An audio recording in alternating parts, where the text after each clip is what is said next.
Agora você é CEO da sua própria vida, você faz o seu tempo, você é dono de si mesmo. Será que é assim que funciona realmente no final das contas? Essa frase, empreendedor de si, deixa por trás ali essa farsa neoliberal que faz com que a gente chegue na exaustão e está acabando com as relações trabalhistas, as nossas relações pessoais e muito mais.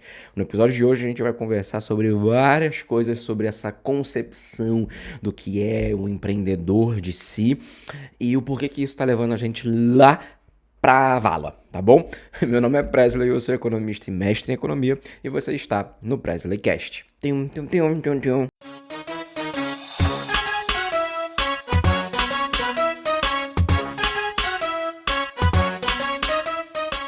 Provavelmente você já deve ter visto vários coaches, várias pessoas assim na internet, essa galera falando: ai, você é dono do seu próprio tempo, da sua vida, papapá, faça isso, faça aquilo, outro. E a gente acaba trazendo para pro nosso contexto, para o nosso dia a dia, esse ponto em específico de que estamos cada vez mais individualizando por conta desse novo segmento do capitalismo que vem ali junto com esse neoliberalismo, que é responsabilizar as pessoas pelas situações às quais elas vivem, né? Então você tem ali, por exemplo, a precarização do mercado de trabalho, né? A questão da pejotização, o termo novo, a uberização. Você tem um crescimento do número de MEIs, por exemplo, como um sintoma, na verdade, de uma questão muito mais profunda que vem até essa questão de como a gente está criando novos formatos de exploração e como que inclusive a igreja entra nesse meio todo, nesse bololô todo, porque a religião também se torna uma ferramenta, uma engrenagem para transformar aquilo que a gente considera como natural, como na verdade se tornar uma culpa no final das contas, né? E basicamente quando a gente está falando sobre o conceito como um todo, a gente precisa sempre lembrar que antecede aquilo que a gente já está vivendo, né? Então, a culpa não é sua porque você está desempregado, né? Então, a gente vai tentar trabalhar um pouco mais essa ideia aqui para vocês entenderem, né, de fato, eu vou tentar apresentar isso de uma forma compilada, trazendo dados, obviamente, porque aqui o tio não tira as coisas de trás da orelha. E é isso, tá? Mas aquela coisinha de sempre para vocês. Sempre deixa ali suas 5 estrelas. Agora eu tô monetizando no YouTube, gente, que felicidade, finalmente. E eu queria também pedir, se porventura você estiver assistindo pelo YouTube, para você deixar o seu like, para você se inscrever no canal, porque dessa forma você consegue também ajudar com que eu monetize aqui dentro do YouTube, porque o podcast, a única forma de monetização que finalmente chegou é pelo YouTube. As outras plataformas não me pagam nada, muito pelo contrário. A Apple Podcast, inclusive, eu tenho que pagar para ter o meu podcast lá dentro. Enfim, então são essas questões. Se você puder também avaliar, tá? Ah, eu não posso. Pode sim. Comece avaliando agora, nesse momento. Coloque aí 5 estrelas. Ah, mas eu acho que vale 4. Ache em silêncio e bote 5. Tá bom? Vamos trabalhar assim, dessa forma. No mais, é isso, tá bom? Vamos lá. A primeira parte aqui que eu quero falar com vocês é que essa questão do empreendedor, né? Essa ideia de colocar a gente como empresas ambulantes, ela vem exatamente de associar riqueza a isso, né? Então você coloca, por exemplo, meio que uma arapuca pra galera cair, do tipo, olha, você pode ser empoderado, você pode fazer o seu tempo, você pode construir, fazer aquilo que você quer, do jeito que você quiser. Só que não é muito bem assim.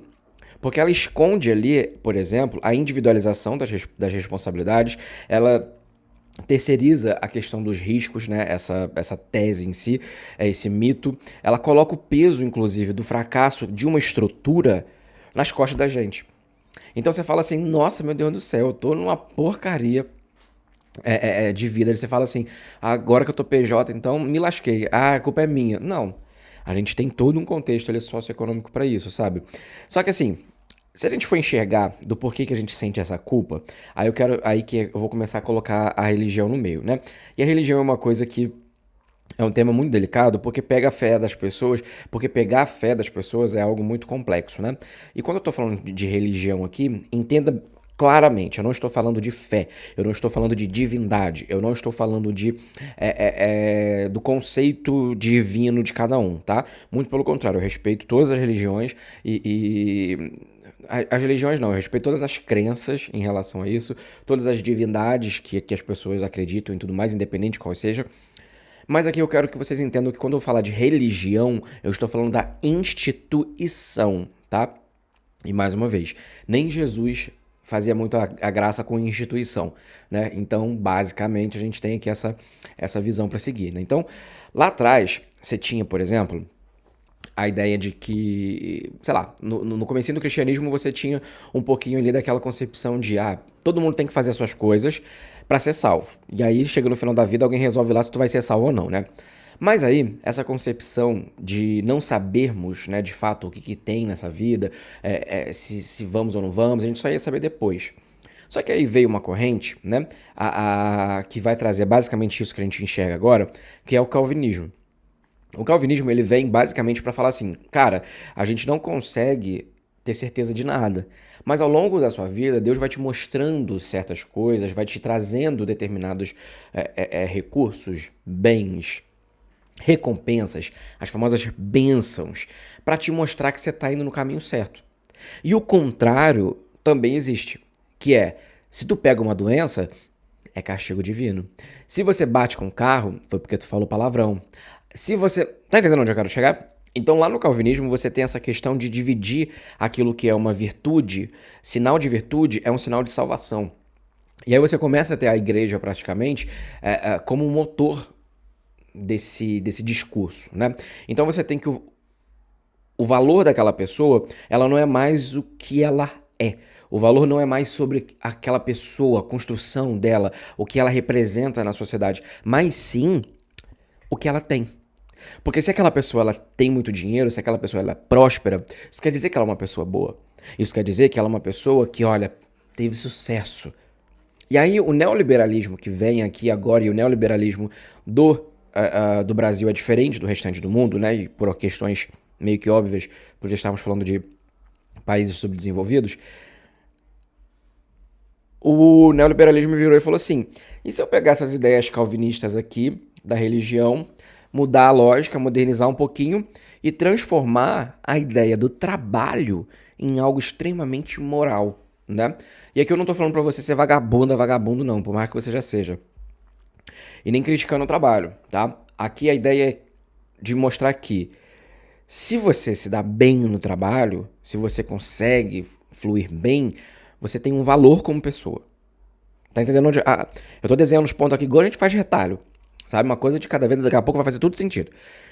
E aí, o próprio ser produtivo começou a se tornar sinônimo de virtude.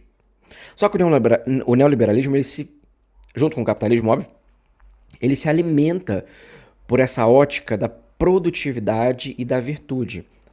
Então você não consegue mais trabalhar ou não performar suficiente e se porventura isso não der certo, você não vai ver isso como um problema sistêmico.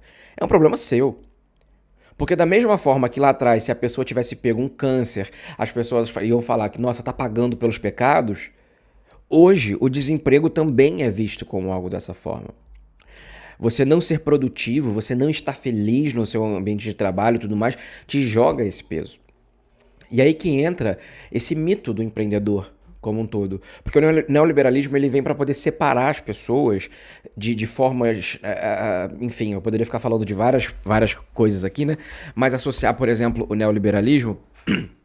E quando a gente está falando de neoliberalismo, é uma corrente de pensamento em que você tem aquela velha frase, assim, sabe? Tipo, de farinha pouca, meu pirão primeiro, sabe? As pessoas vão fazendo as coisas com uma liberdade maior. E quando a gente fala liberdade maior, não é pensando numa pombinha voando. Não. Liberdade maior, nesse contexto aqui, é que cada pessoa faça da sua maneira, sozinho, e que ela seja responsável das virtudes, dos fracassos, enfim. Você tem essa parte do neoliberalismo. Eu não vou explicar tudo aqui do neoliberalismo para a gente poder entender, mas quando a gente está falando sobre o liberal, é basicamente aquela ideia também das pessoas que falam, o Estado acaba com a economia e tudo mais. Então o neoliberalismo ele vem para diminuir um pouco a presença do Estado como regulador das pessoas, das interações, justamente porque se enxergam que o livre mercado existe, que as pessoas conseguem se resolver entre si, e a gente vê no que vê, né? Tipo, vê no que tá aí hoje em dia, né? Então, será que realmente as pessoas conseguem ter, sei lá, tipo, poder de barganha para, sei lá, para salário, para negociar coisas no geral? Não necessariamente. né? Então, não é tão simples assim quanto o liberalismo prega. Então, existem alguns casos ali nesse sentido, né? Então, quando a gente está falando do neoliberalismo nesse contexto, a gente consegue compreender que vai casar muito com essa corrente neopentecostal de colocar a virtude, a riqueza, a prosperidade como um sinal de que você está sendo abençoado. Portanto, que eu cresci na igreja evangélica, então já vi isso diversas vezes, já presenciei isso. Uma espécie de, não é cerimônia, né, mas é uma coisa muito comum. Por exemplo, um irmão comprou um carro, daí ele vai lá orar pela chave do carro, né, para poder abençoar aquele carro. Comprou uma casa, faz um culto lá na casa para poder mostrar a casa, para poder abençoar a casa. E aquilo é um sinal de bênção, né? Tipo, independente de uma coisa ou outra, aquilo é um sinal de que você é uma pessoa virtuosa. Então, quando você consegue enxergar o oposto disso, você fala, será que as coisas realmente estão dando certo? Porque se porventura a gente está numa crise econômica, igual vou dar o exemplo do que está acontecendo agora no tarifaço do Trump, né? Que deve começar essa semana, né? Se ele continuar mais coisas. Então, alguns setores ali exportadores vão ter que demitir pessoas. Isso quer dizer que essas pessoas são menos virtuosas? Não, né? Mas essa cultura impregnada na gente faz isso acontecer. E aí o porquê que eu tô fazendo essa relação, inclusive da religião, com essa questão do empreendedor, né? Porque é muito comum, principalmente hoje no mercado evangélico, você enxergar as pessoas, e aí você tem vários, né? Tipo, tem aquele babaca do Thales Gomes, se eu não me engano, que é dono da G4, alguma coisa assim. Ele fez até um vídeo naquela coisinha lá. Sei lá, não lembro o nome do canal não. Mas do tipo, um patrão contra não sei quantos desempregados, um negócio assim, sabe? E foi o mesmo cara que falou que não contrata, não se relacionaria com mulher CEO, uma coisa assim. Enfim, esse tipo de pessoa, né, que tem essa característica de endeusar o empreendedorismo como se fosse a solução para todas as pessoas, essas pessoas tendem muito a estar associadas à religião, né? E, sobretudo, à religião evangélica hoje. Então, a gente precisa sempre estar enxergando como que a sociedade está inserindo os seus tentáculos ali dentro da forma como a gente vive a nossa divindade, como a gente vive as religiões, né? Então você observa esse fenômeno surgindo dentro das próprias igrejas, né? As pessoas cada vez mais entrando nesse contexto de preciso viver produtividade, papapá. Então hoje você tem essa galera que era coach, que antes falava pro pessoal, palestrava, né, antes das corridas ou depois das corridas de rua, agora eles estão palestrando dentro da igreja, para as pessoas terem mais coisa. E assim, não que seja errado, sabe? Tipo, as pessoas da igreja aprenderem sobre empreendedorismo, aprender sobre finanças, não é esse o ponto. Mas é entender o quanto que essa lógica está fazendo com que a gente reforce isso, inclusive dentro das religiões. Então, indo para uma segunda parte aqui agora, essa ideia de autonomia veio acompanhada de uma coisa chamada CNPJ. Pois é, você de casa. E tem uma reportagem que deu, uma reportagem não, tipo uma pesquisa que fez há pouco tempo atrás, saiu acho que agora no finalzinho de julho, de que os motoristas de Uber, existem vários, né, uma quantidade enorme de pessoas que trabalham 60 horas por semana para ter o mesmo salário que tinham, no caso, no passado. E por que eu estou chamando a atenção para essa informação? Porque foi criada essa ideia de autonomia, de você ser empreendedor de si mesmo.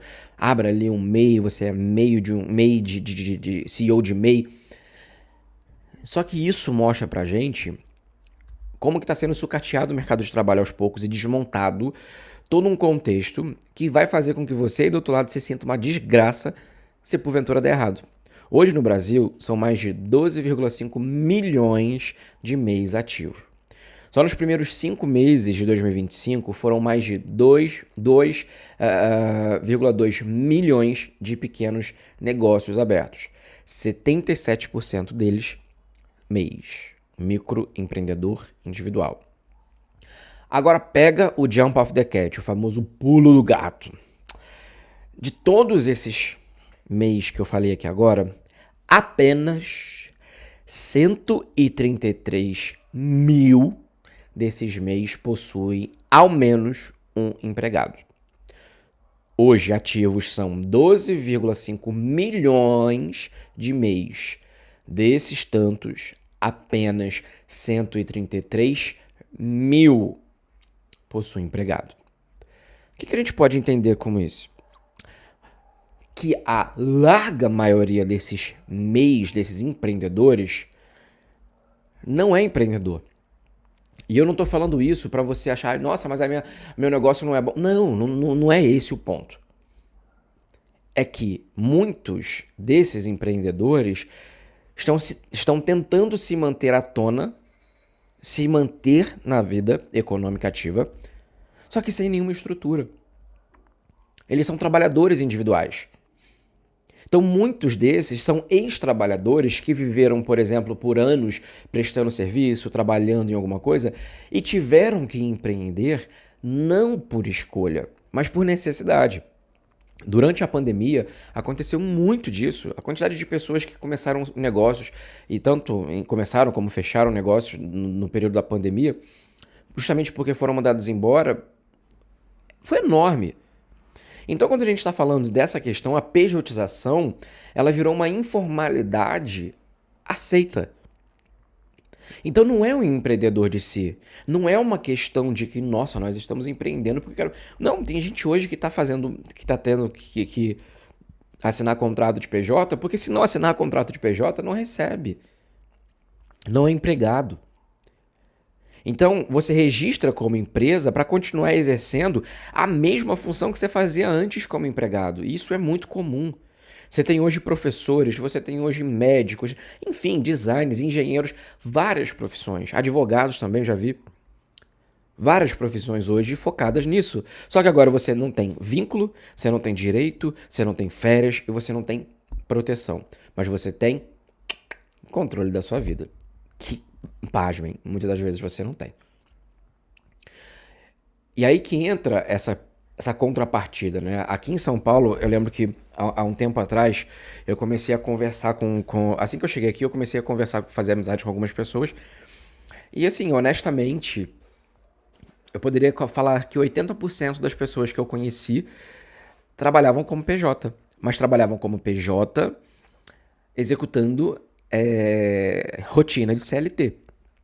Então isso é muito complicado, porque o sistema, primeiro, ele vai te expulsar dessas formas tradicionais de trabalho, com essa justificativa de que você consegue ter mais salário, de que você consegue ter mais dinamismo, de que assim você vai se inserir na empresa, ou seja, você vai ser dono do seu negócio, você tem a sua empresa, então você é um prestador de serviços para aquela empresa, você não é mais um empregado dela, né? Então, é aquela velha concepção de chamar carne moída de bolonhesa, sabe? É a mesma coisa, só que com um nome um pouco mais diferente para trazer talvez ali um gasto reduzido, no caso, para a empresa. Então você tem um massacre que acontece de precarização do trabalho, enquanto você tem, por exemplo, as pessoas que vão, né, naturalmente receber um pouco mais, porque geralmente é esse o contrato, né? Só que em contrapartida, ela não tem nenhuma segurança que se porventura ela tivesse a necessidade, surgir essa emergência, aquele salário dela ali não compensa, né? Em relação a isso. E por que eu falo sobre esse ponto, né? Que é essa ideia do MEI, do CNPJ, foi criado e tudo mais. Existem algumas pessoas que sempre... Hoje nem tanto, né? Mas antigamente vinha muito algumas pessoas me perguntarem, Presley, o que você acha? O que é melhor, né? A pessoa ser contratada PJ ou ser contratada CLT e tudo mais. E cada caso é um caso, né? Não tem como a gente bater a regra aqui, mas o que eu sempre aconselho é a ideia de você entender, primeiro, qual que é o tipo de comportamento que você tem, qual é o tipo de organização financeira você tem. Porque se você é uma pessoa que pega ali todo o teu salário e gasta com consumo, sinto em lhe informar, você não vai ter segurança social e econômica no futuro. Por quê? Porque quando você joga sob a responsabilidade da pessoa, você meio que presume que ela tem a noção de desconto do INSS, aposentadoria, pensão para isso, enfim. Todos esses benefícios que na verdade não poderia nem ser chamado de benefício, né? Na minha concepção, acho que isso não é um benefício, né? Tipo, é um retorno que você tem, uma contrapartida. Então, se você não tem uma organização financeira boa para você falar, olha, beleza, se agora eu tô ganhando R$ 4.000 PJ, desses R$ 1.000 aqui agora que é acima, eu vou ter que transformar isso em proteção para minha vida. Seja para poder pagar um plano de saúde, seja para poder pagar a minha aposentadoria ou coisas do gênero, né? E isso, inclusive, é algo muito complexo, porque as pessoas acham que só o INSS também vão assegurá-las, né? E eu já falei várias vezes sobre isso, né? Inclusive, eu ensino a investir para aposentadoria, eu ensino a organizar a vida financeira para conseguir planejar a sua aposentadoria. Inclusive, agora eu estava respondendo uma aluna no e-mail, porque sou eu que dou o suporte técnico, né, sobre essas questões, que a questão dela era basicamente essa. Hoje ela era PJ, é PJ, e ela estava meio perdida em relação a isso, né? Então, basicamente, o curso está ajudando com que ela consiga ter ali esse direcionamento de se organizar mês a mês para saber o quanto que ela separa do dinheiro dela e onde investir, quais os lugares bacanas ali que ela pode deixar e fazer essas escolhas em relação a isso, né? Por quê? O exemplo mais claro que a gente tem hoje, né? Eu vou deixar o link aqui embaixo na descrição. O curso se chama Aposentando. E se você quiser, você tem 2 anos de acesso. Ele é 100% online, 100% gravado. Então você tem as aulas bônus. E é bem bacana porque lá você aprende tudo para se tornar uma pessoa aposentada e ter qualidade de vida nos 45 do segundo tempo para você. Mas, voltando aqui. Um exemplo muito forte disso é a uberização, né? O que seria essa uberização que virou um tema, até inclusive, né? Aplicativos de transporte, aplicativos de entrega, enfim, são vários os formatos hoje que você concede um tipo de serviço para uma empresa e ela lucra em cima daquilo que você está oferecendo para mediar as relações entre você e o seu contratante primário, né? Então, assim, motorista, entregador, profissional de aplicativo no geral, você tem ali aquele velho slogan, né? Você tem uma liberdade, você é empreendedor, você é dono de si mesmo, papapá. Só que aquilo que eu falei, hoje você tem motoristas que estão rodando mais de 60 horas por semana para ganhar a mesma coisa que ganhava quando tinham carteira assinada. Só que agora eles não têm férias, não têm 13º, não têm descanso remunerado, não têm INSS. E se dependendo de uma nota, dependendo de um cliente que seja cuzão, acaba ali pra você. É muito sensível a forma como você se coloca, nesses aplicativos, né? E o discurso sempre vai ser o que eu acho extremamente cruel, que é um discurso de escolha. É uma liberdade que é fake pra mostrar que por trás está tendo uma exploração de tempo, né, exploração do trabalho como um todo, o tempo inteiro. Então, a contradição em relação a isso mostra que, qual que é a real escolha quando o desemprego e a falta de oportunidades formais, no caso, vai te empurrar para um aplicativo? Onde que a pessoa escolheu fazer isso? Porque, óbvio, né? Nós temos essa característica de querer sermos o mais livres possível, no sentido geral. E eu concordo muito com isso, né? A gente precisa ter esse senso de liberdade. É muito bom você ter o seu tempo, fazer dessas coisas do seu jeito. Mas quando você escolhe por isso, de fato. Só que o que vem acontecendo ao longo dos anos é um aumento exponencial de pessoas que estão sendo jogadas. E aí vem esse tipo de discurso, que vem esses coach maldito, falar, olha, você é empreendedor de si mesmo. Mas como? Se o cara bate um carro ali, ele tem que arcar com todos os custos. Se porventura ele sofre um acidente e fica ali 6 meses parado, ele não recebe um centavo de ajuda da plataforma a qual recebeu o lucro dele por, sei lá, anos. Então você tem ali um sistema que é extremamente perverso, porque o trabalhador, ele é retirado, na verdade, da estrutura, mas ele continua sendo cobrado a performar essa virtude do trabalho, porque se ele não consegue, a culpa ainda é dele. E ele ainda se sente culpado. Então essa culpa, ela não é uma culpa lógica, ela é uma culpa ideológica.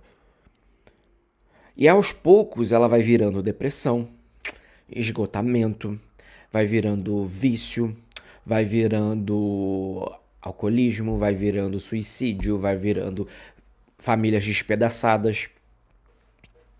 Justamente porque você despersonaliza o trabalho.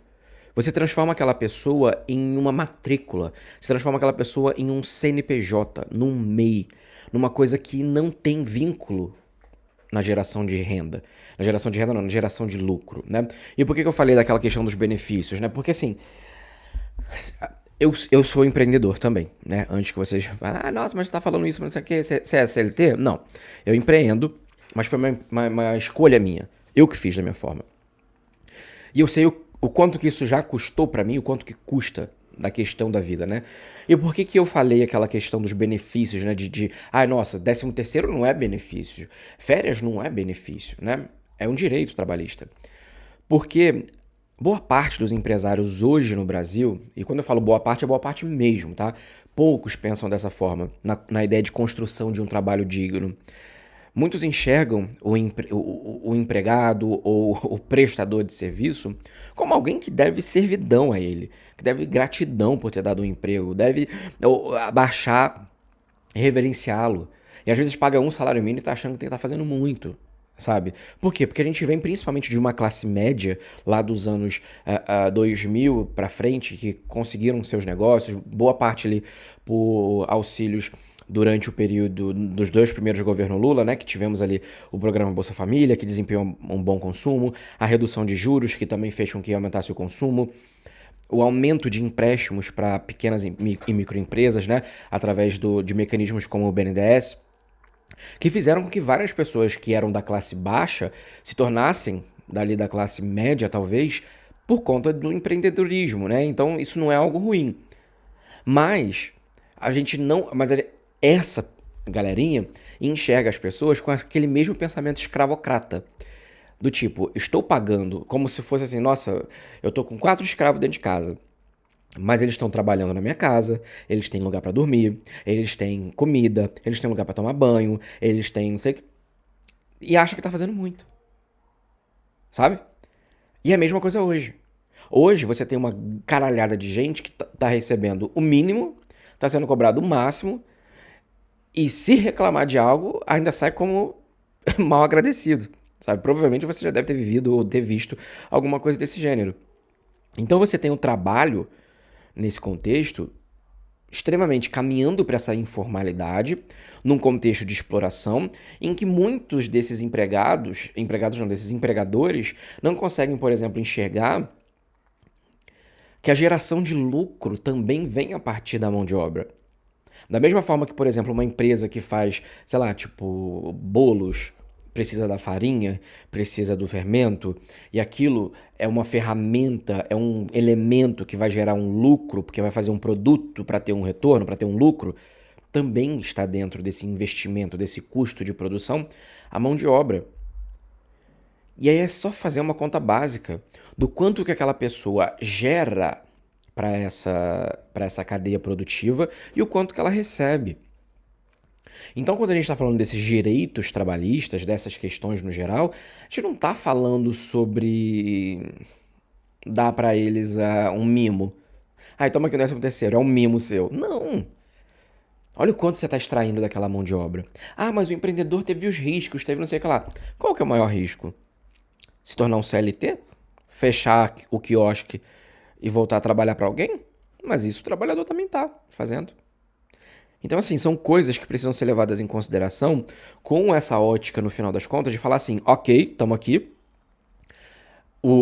esse conceito neoliberal que está sendo reforçado pela fé, está sendo reforçado pelas instituições das igrejas, está sendo reforçado por esses coaches, por esses influenciadores que vêm tentando trazer isso como uma solução de mundo, você está jogando, inclusive com a teologia da prosperidade.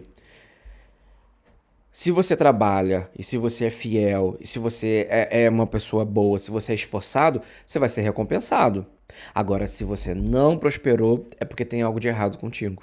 Poxa vida, você tá com capeta no corpo. E será que é assim que funciona? Eu dei o exemplo do tarifaço do Trump. Será que essas pessoas não são prósperas? Será que elas não merecem ter isso? Ou será que pelas ideias calvinistas eles são pessoas que serão condenadas no futuro? Então são questões de pensamentos, né, que Deus não diz claramente quem vai ser salvo, quem não vai, mas ele vai sair mandando sinal. Da mesma forma que, por exemplo, você ser bem-sucedido na sua empresa, ou você, enfim, ter dinheiro na conta, isso vai indicar que você... Não, sabe? Isso não é uma prova espiritual de valor. E o discurso cristão, ele faz meio que uma aliança ali, ele junta com essa lógica neoliberal e fala: vamos controlar de uma forma mais brutal ainda. Que é o quê? É mexer não somente nas questões de perda dos direitos trabalhistas, perda da segurança socioeconômica, mas também fazer o controle ideológico, fazer o controle dessa narrativa de, ok, você é empreendedor de si próprio, então você consegue trabalhar mais. Então, se você trabalhar 60 horas, mesmo se expondo a perigos, a acidentes e coisas do gênero, você consegue trabalhar 60 horas por semana porque o trabalho dignifica o homem. E aí, nesse meio tempo, você está falando de uma exploração excessiva de trabalho. Mais uma vez, não estou falando aqui para ninguém ser vagabundo, até porque quem gosta de vagabundo é boteco velho, tá? Agora, será que realmente levar à exaustão é sinal de virtude? Será que as pessoas já não estão trabalhando o suficiente, já não estão trabalhando de uma forma digna, digamos assim, para serem dignos do que estão fazendo, por causa daquela frase, o trabalho dignifica o homem? Então hoje em dia você não tem mais só que pagar boleto. Hoje em dia você tem que parecer virtuoso, vitorioso, bem-sucedido. E aí que vem essa ideia que vendem para você, de ser um empreendedor de si só, de si mesmo. Porque a pobreza, ela vira um sinal de falha, mas ela, nesse contexto que a gente está falando, ela é uma falha individual. A preguiça se tornou um vício moral, o cansaço é um pecado. Então você vê que essa situação que é social e é estrutural, o neoliberalismo vira e fala assim: a culpa é tua que não orou o suficiente. A culpa é tua que, sei lá, pregou uma mentirinha de manhã cedo. Aí agora toma aí, olha, um prejuízo de R$ 7.000. Será que é assim que funciona?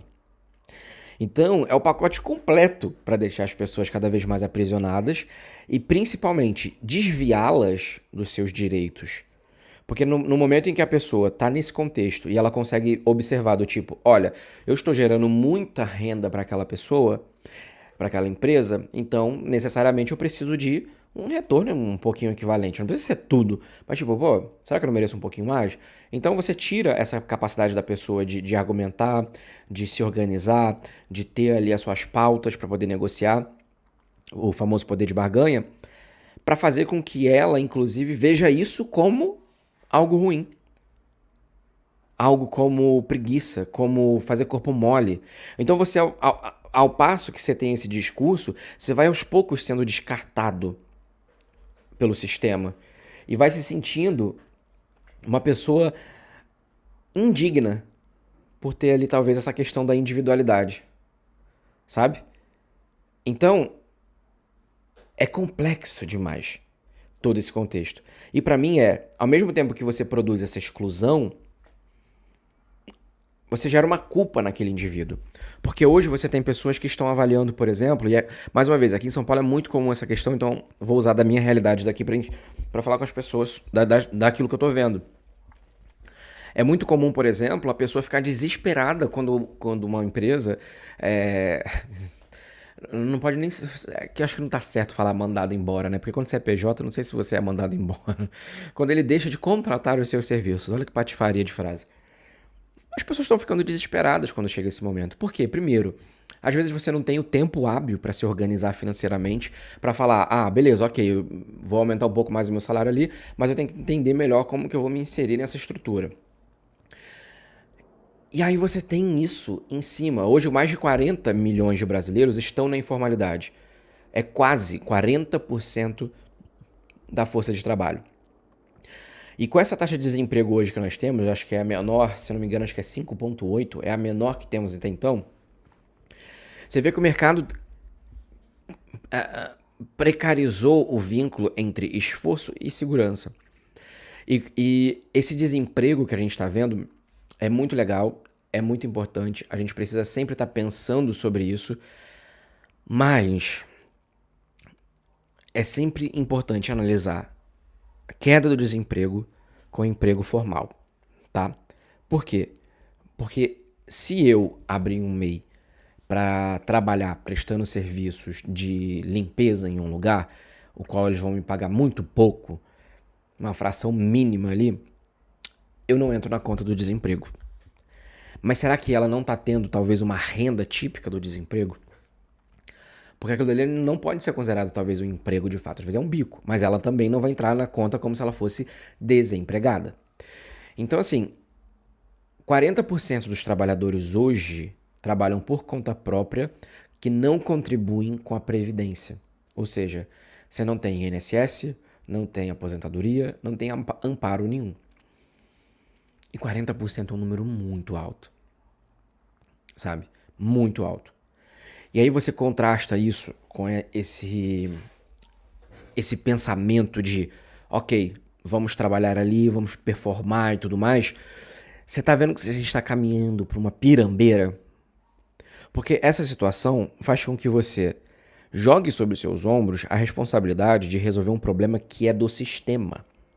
Que é o problema do desemprego, que é o problema da baixa remuneração, que é o problema da exploração de trabalho sem uma contrapartida. E quando eu falo exploração de trabalho aqui, é um termo, na verdade, que eu costumo usar sempre, e eu sempre peço para vocês fazerem isso, usarem isso e entenderem de uma forma muito realista. Né? A gente está explorando mão de obra o tempo inteiro. Só que explorar a mão de obra não é tipo, toma aqui, chibata nas costas. Não, não é isso. É exploração. É igual você, nossa, eu estou explorando uma região de minérios. Exploração de minérios. Né? Você não está lá chibatando o minério, né? Você está explorando. É a mesma coisa, você está extraindo o valor daquela mão de obra. Então, se você paga um salário mínimo para aquela pessoa e ela está te gerando no mês 40 mil reais, isso quer dizer, né, que você está extraindo ali mais do que, sei lá, o salário mínimo é uma coisa, 38 mil ali de valor dela.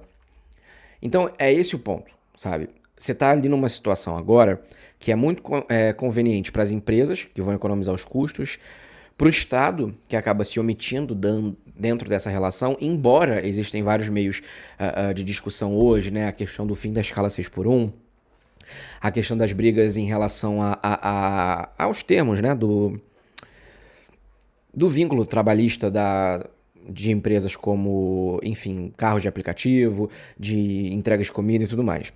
Então tudo isso, né, mostra também que é conveniente, inclusive, para esses gurus, para esses marqueteiros, para esses influenciadores, porque eles vendem essas soluções mágicas.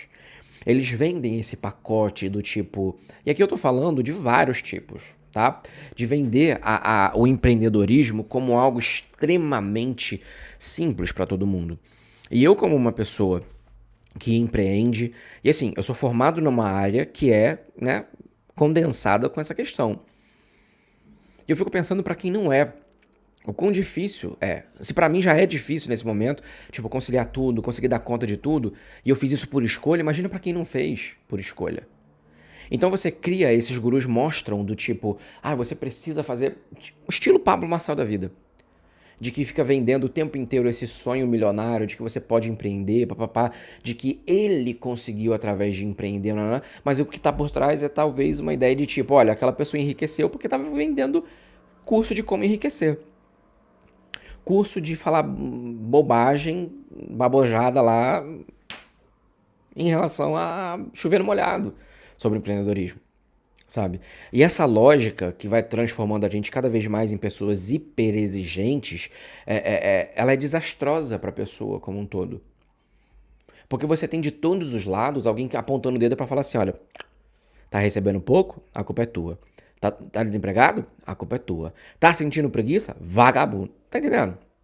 Então, a gente está nesse sistema que impede as pessoas de trabalharem de uma forma digna e que continua cobrando delas que o trabalho continue sendo uma virtude máxima.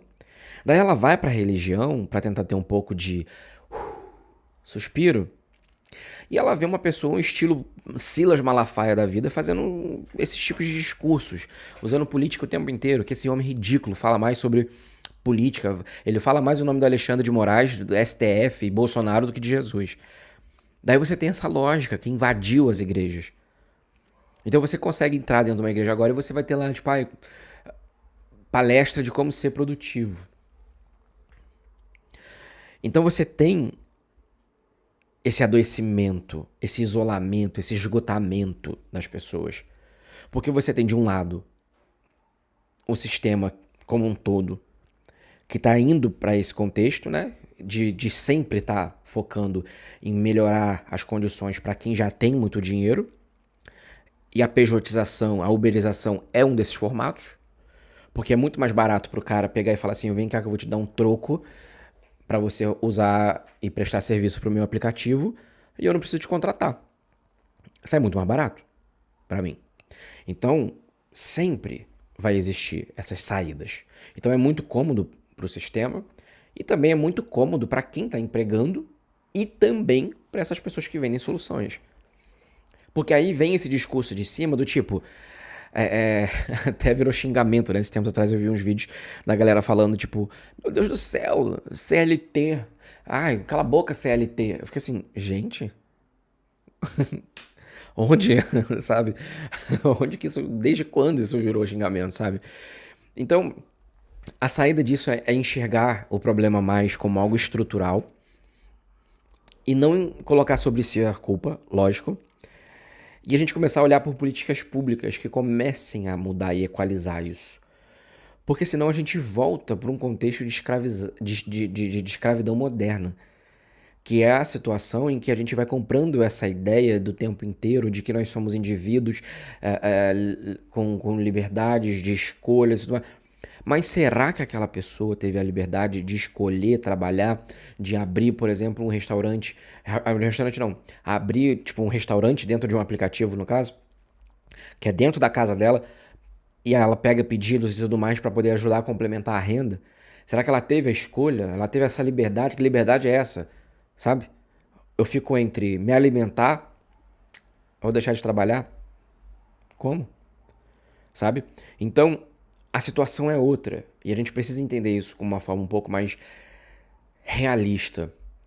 E tirar, sabe? Como se a gente fizesse com um espanador assim, sabe? Toda essa patifaria que essa galera tá colocando. E quando eu falo essa galera, é esses gurus da internet, esses coaches da vida, muitos dentro da igreja com esse pensamento de que a virtude é um sinal de bênção e o contrário é um sinal de tá cheio de capeta no corpo porque tá com dívida. Então é isso, sabe? Eu acho que eu tive vontade de conversar sobre isso, no caso, para mostrar para vocês essa falácia que vem sendo construída o tempo inteiro. E quando eu vi essa notícia de que hoje existem vários, né, um número grande, eu esqueci agora o número, de pessoas que trabalham 60 horas por semana em carros de aplicativo, eu fiquei, caraca. E ainda assim tem muita gente que é contra ter o vínculo ou se associar, porque alguém lá de cima da empresa virou e falou assim, olha, se vincular, se ter vínculo trabalhista, a gente vai, ó, picar a mula daqui. Sendo que a gente não sabe que é assim. Sendo que a gente sabe, na verdade, que não é assim. Que isso nada mais é uma forma simples e pura da pessoa usar e fazer essas ameaças e jogar com o terrorismo econômico em cima das pessoas. Espero que tenham gostado, se esse episódio fez sentido pra você. Compartilha pra aquela pessoa que você gosta, pra aquela pessoa também que você não gosta. Compartilha também com o seu grupo de amigos, porque às vezes vale a pena também pra gente, sei lá, vai que você tem muitos amigos ali que são PJ também, e aí você fala assim, gente, vamos ver essa discussão aqui, é maneira. Será que eu sou empreendedor de mim mesmo? Ou se eu sou trabalhador dentro do sistema, né? E não que seja isso algo ruim, mas eu espero que você tenha entendido onde eu quero chegar, de mostrar e criticar esses pontos da sociedade que estão cada vez mais emaranhados para fazer com que a gente se sinta cada vez mais impotente, mais exausto, mais esgotado e que a gente esteja o tempo inteiro comprometendo a nossa saúde mental em prol do lucro deles. Beijo no coração e até a próxima!